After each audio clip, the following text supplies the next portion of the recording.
Number one అంటారు. అసలైన number 1 Guru Kashi university. అన్నా అన్న ఎలా ఉన్నారు? బాగున్నారా? బాగున్నారా?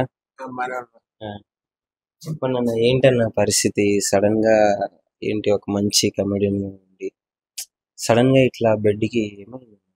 అంటే బీపీ హై అయిపోయి అది 2 బ్లడ్ క్లాట్స్ వచ్చి బ్రెయిన్ లో వచ్చి ప్యారలైజ్ అటాక్ అయింది. దాని లెఫ్ట్ లెగ్ లెఫ్ట్ హ్యాండ్ 2 పనిచేయట్లేదు. సో బ్రెయిన్ లో 2 క్లాట్లు ఉన్నాయన్నమాట. అది ప్రసాది వహిస్తుంది హెల్త్. బ్రెయిన్ లో 2 క్లాట్లు ఉన్నాయి. అది మందుతో కరిగిపోతా అని చెప్పారు. అందుకని మందులు వేసుకున్నారు. దానికి ఫిజియోథెరపీ చేస్తే కాలు వచ్చే మళ్ళీ వస్తుంది అన్నారు. అది లెక్క. సో ఫిజియోథెరపీ చేస్తే ఎంత టైం పడుతుంది ఇంకా మీరు నార్మల్ గా లేచి నడవడానికి? Minimum 2 months. Minimum 2 months. Okay. అంటే సడన్ గా అంటే బ్లడ్ క్లాట్ అయినా మీకు ముందే లేదు, నాకేంటంటే షూటింగ్ లో ఉన్నారు రోజు లాస్ట్ అంటే 24వ తారీఖు జులై. ఇప్పుడు ఒళ్ళెందుకు ఊగిపోతున్నారు, ఇటు చేతులు కాదు వెళ్ళడిపోతున్నాయి. డౌట్ వచ్చింది, డోబీ అయిందేమో అని కాస్త ఉప్పు నీళ్ళు మజ్జిగ తాగాను. No use. మొత్తం ఏమో అప్పటికే నాకు చేతులు కాలు నొప్పి వచ్చేస్తాయి. ఫైనల్ గా ఇంటికి వచ్చాను. వచ్చి డాక్టర్కి ఫోన్ చేశాను, మా ఫ్యామిలీ డాక్టర్కి. బీపీ హైగా ఉంది కదా అని టాబ్లెట్ ఇచ్చారు. తర్వాత నేను వేరే డాక్టర్ పరిచయం వచ్చా, ఆయనకి ఫోన్ చేసి ఆయన వచ్చేమంటే వెళ్తే అంబులెన్స్ వెళ్తే అడ్మిట్ చేసుకున్నాను. అప్పుడు తెలియదు బ్యాలెన్స్ ఎఫెక్ట్ అని. మొత్తానికి ఇప్పుడైతే పరిస్థితి మరి ఇండస్ట్రీ నుంచి ఎవరన్నా సపోర్ట్ చేయడం కానీ, మీరు యాక్ట్ చేసిన నటులలో ఎవరైనా రావడం కానీ జరిగిందండి?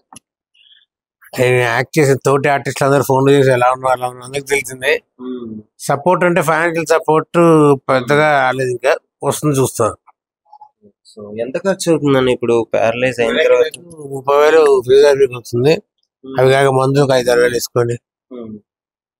అటు ఇటు మీ ఖర్చులు కట్టి 40,000 దగ్గర మొత్తానికి అయితే ఒక 40-50 వేలు అయిపోతుంది ఈజీగా. మరి ఎలా అన్న ఇంట్లో ఇప్పుడు మీరున్న పరిస్థితుల్లో మనీ ఎలా ఫైనాన్షియల్ గా ఎలా మేనేజ్ చేస్తున్నారు? చూడాలి, అది ఏం చేయాలి ఆలోచిస్తాం. ఇంకా ఫస్ట్ కాస్త రికవర్ అయితే అప్పుడు చూద్దామని, ఎలా అన్నప్పుడు ఆలోచిస్తాం మళ్ళీ.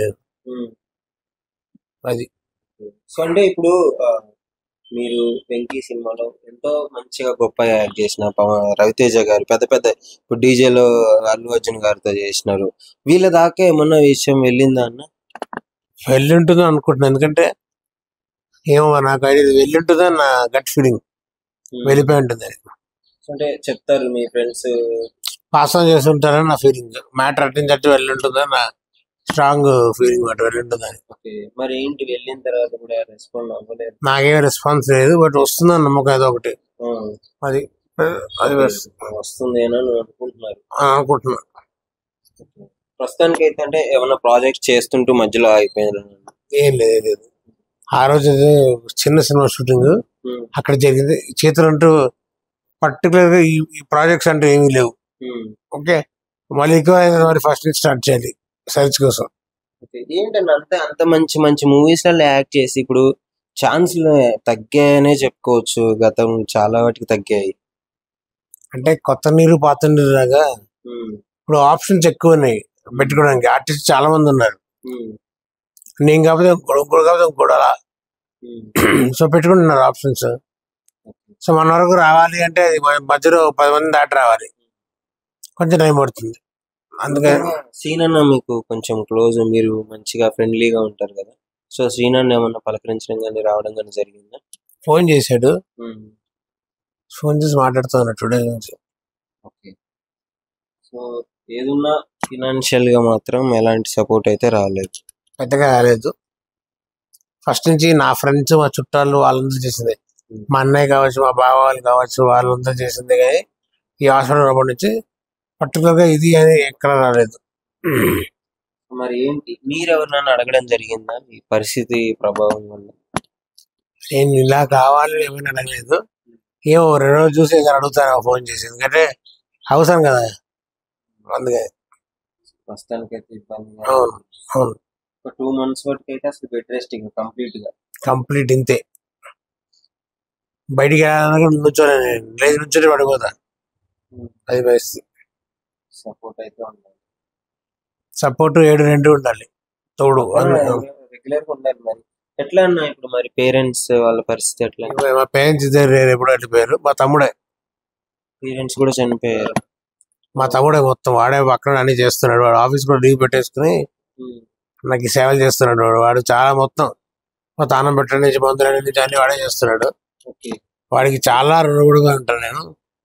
అంటే ఇక తల్లిదండ్రుల ప్లేస్ లో మీ బ్రదర్ ఉండి చేస్తున్నాడు. వాడు చేస్తున్నాడు మొత్తం. ఇప్పుడు బ్రదర్ మరి హ్యాండిల్ చేయగలుగుతున్నాడా ఇంట్లోకి మీకు ఇదంతా? ఏదో మేనేజ్ చేసుకుంటూ వస్తున్నాడు వాడు నల్లు నుంచి. చూడాలి ఎన్ని రోజులు మేనేజ్ చేస్తాడు చూడండి. సో వస్తున్న అన్నకి ఏమన్నా మంచి శాలరీ వస్తుంది అంటే లీవ్ పెట్టి 10 రోజులు అయింది కదా, మళ్ళీ వెళ్తే కానీ తెలియదు. మన ఆల్రెడీ నెల అయిపోతుంది కదా, వెళ్తే కానీ తెలియదు ఏంటో. మొత్తానికి అయితే ఇబ్బందిగా ఉంది కాస్త. ఎస్.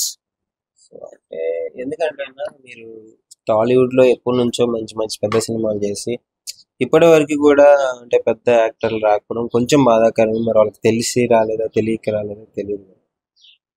తెలిసి ఉంటుందనే నా ఫీలింగ్. తెలిస్తే రియాక్ట్ అవుతారు అందరూ, ఏదో విధంగా రియాక్ట్ అయ్యేవారు. తెలియకుండా తెలియదనే నా ఫీలింగ్ ఇప్పటివరకు. ఓకే. సో మొత్తానికి అయితే మీ ఫ్రెండ్స్ ద్వారా కూడా తెలిసిద్దే అని అనుకుంటున్నాను. ఇండస్ట్రీ నా తోటి ఆర్టిస్ట్ ద్వారా తెలుస్తుందా నా గట్ ఫీలింగ్. దాదాపు అన్న నెలకి ఒక 45,000 50,000 వరకు ఆయనకి మెయింటెనెన్స్ అవుతుంది. ఎందుకంటే ఇప్పుడు పేరెంట్స్ లేరు, వాళ్ళ బ్రదరే మొత్తం ఉండి చూసుకోవాలి. జాబ్ మానేసి ఇక్కడ ఆయనకి చేయడం జరుగుతుంది. ఒకసారి మీరు ఎంతో మంది చూసి ఉంటారు కదా, ఎంతో మంచిగా ఆయన కార్నట్ కామెడీ టైమింగ్ కి నమ్ముకొని ఉంటాడు. సో ఇప్పుడు అన్న పరిస్థితి కొంచెం ఆరోగ్య సమస్యలతో చాలా బాధపడుతున్నాడు. సో ప్యారలైజ్ అయింది లెఫ్ట్ సైడ్ మొత్తము. బెడ్ రెస్ట్ తీసుకోవాలి, నడవలేడు. డైలీ ఫిజియోథెరపీ చేయించుకుంటున్నాడు. పర్ డే 500 తీసుకుంటున్నాడు అన్న, వచ్చి చేసి వెళ్ళిపోతారు. మనం తగ్గించి రిక్వెస్ట్ చేస్తాం. అతను కొంచెం అదే బిజీ ఉంటాడు ఇప్పుడు, కొంచెం మాట్లాడితే ఆయన తగ్గించి 500 పర్ డే. ఓకే. సో ఇది పరిస్థితి. మీకు ఎవరైనా సరే, మీరు వీడియో చూసేవాళ్ళు, అన్న కామెడీ చూసి ఎంజాయ్ చేసిన వాళ్ళు ఎవరైనా సరే, మూవీ లవర్స్ ఎవరైనా ఉన్నా, దీన్ని కొంచెం ఒక పెద్ద యాక్టర్ల వరకు పోయే వరకు షేర్ చేయండి. అదేవిధంగా మీకు తోచినంత ఎంత సహాయం చేయగలిగితే అంత సహాయం చేయండి. గతంలో కూడా ఫిష్ వెంకట్ అన్నకు కూడా చాలా మంది ముందుకు వచ్చి సహాయం కూడా చేయడం జరిగింది. సో ఎందుకంటే మనల్ని ఎంతో అలరించే వ్యక్తుల్ని వాళ్ళ టైం వచ్చినప్పుడు వాళ్ళు ఎంతో మనకి నవ్వించి ఎంతో చేసినారు కదా, మనం కూడా మన వంతు ఏదైనా వాళ్ళకి అవసరం ఉన్నప్పుడు సో ఆదుకునే ప్రయత్నం అయితే చేద్దాము. సో మీకు మొత్తము అన్నకు సంబంధించిన బ్యాంక్ డీటెయిల్స్ కానీ అవన్నీ మేము కింద డిస్క్రిప్షన్లో ఇవ్వడం జరుగుతుంది. సో అదే స్క్రీన్ మీద కూడా ప్లే చేయడం జరుగుతుంది. సో ఎవరైనా ఇవ్వదలుచుకుంటే ఎంతైనా పర్లేదు, మీకు సహాయం చేసినంత ఇచ్చేస్తే సరిపోతుంది. సో అన్న ఓకే అన్న, మరి హెల్త్ జాగ్రత్తగా చూసుకోండి. తప్పకుండా డెఫినెట్లీ మళ్ళీ మీకు తగ్గిన తర్వాత మళ్ళీ వస్తాను నేను. తప్పకుండా కలుద్దాము. ముఖ్యంగా ఏదన్నా ఉంటే కొంచెం మీరు కూడా మాట్లాడే ప్రయత్నం చేయండి. ఎందుకంటే అడగంది అమ్మాయిని అన్నం పెట్టదు అంటారు కదా. సో ఏదంటే ఖచ్చితంగా మాట్లాడతాను, తప్పకుండా చేస్తా. సో అది ఎందుకంటే మీకున్న సర్కిల్ కూడా చాలా పెద్దది, ఎప్పటి నుంచో యాక్ట్ చేస్తున్నారు. మీరు అడిగితే డెఫినెట్లీ ఎవరైనా కాదు అని అన్నారు, చేస్తారు, డెఫినెట్లీ చేస్తారు. సో అడగండి, అడుగుతా, షూర్ అందరు అడుగుతా, చూద్దాం. డెఫినెట్లీ తగ్గాక నేను మళ్ళీ వస్తాను, నడుచుకుంటూ తీసుకుందాం ఈసారి ఇంటర్వ్యూ. షూర్.